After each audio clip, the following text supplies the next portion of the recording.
Alright, I'm just going to walk through a quick breakdown of how this animation was done. So this is a hand-drawn, done in Flash and Adobe Animate. The initial rough right here, this is Flash 8. So I did all the planning here with the skeleton roughs. You might notice that there's dots on the knees every once in a while, and the elbows, because that's how I planned the animation. I planned it in like dots and points.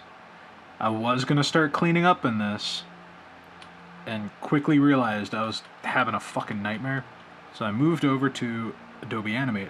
This is 24 FPS in here, by the way. In here, I started doing the cleanup, and then in-betweening it onto 48, which is something I didn't do until like a year and a half later.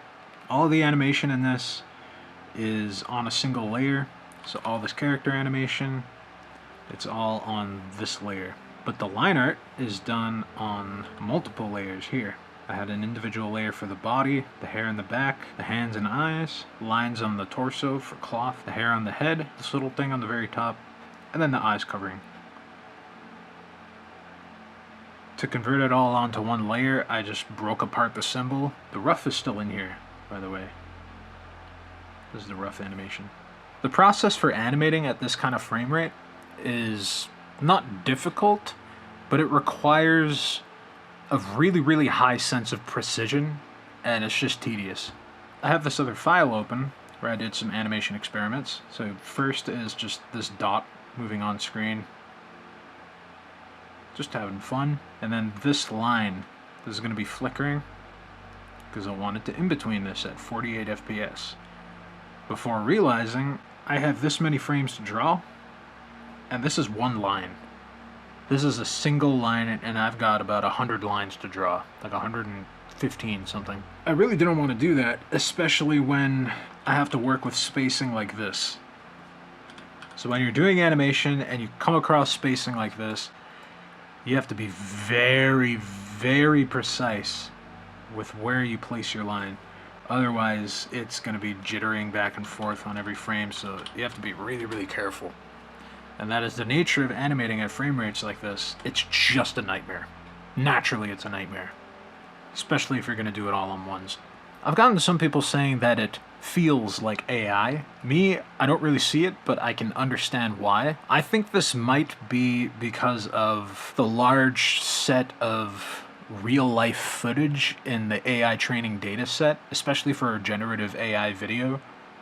You know, that garbage. And AI video never really gets the physics exactly right. It always looks very strange. It's almost as if everything in the video is supported by wires. Like, I've never seen an AI video that doesn't look like actors supported with wires. In terms of AI interpolation, I could kind of see why people would say that, but AI interpolation is still very far from the good people want it to be.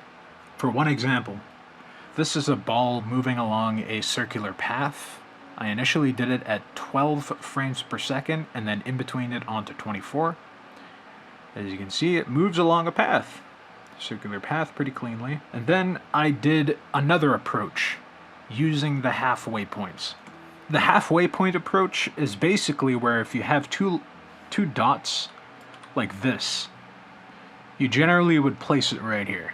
That's where your in-between would be. However, on an arc and curve that you would understand as an arc, you know you shouldn't place it here. It should be somewhere up here. Because we just know that. We're able to see that. The AI wouldn't be able to see something like that. So instead, it does stuff like this. It doesn't follow the path. It just goes in a straight line from its neighbors.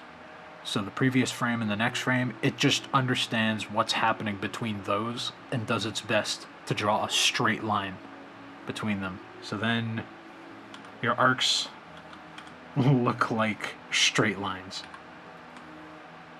Whereas mine is an actual circle. So that's kind of a breakdown of AI interpolation. It's kind of a breakdown as to why it feels like AI.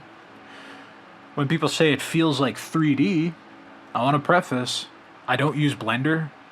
I rarely ever use Blender, and I've only ever used it for reference tools, really.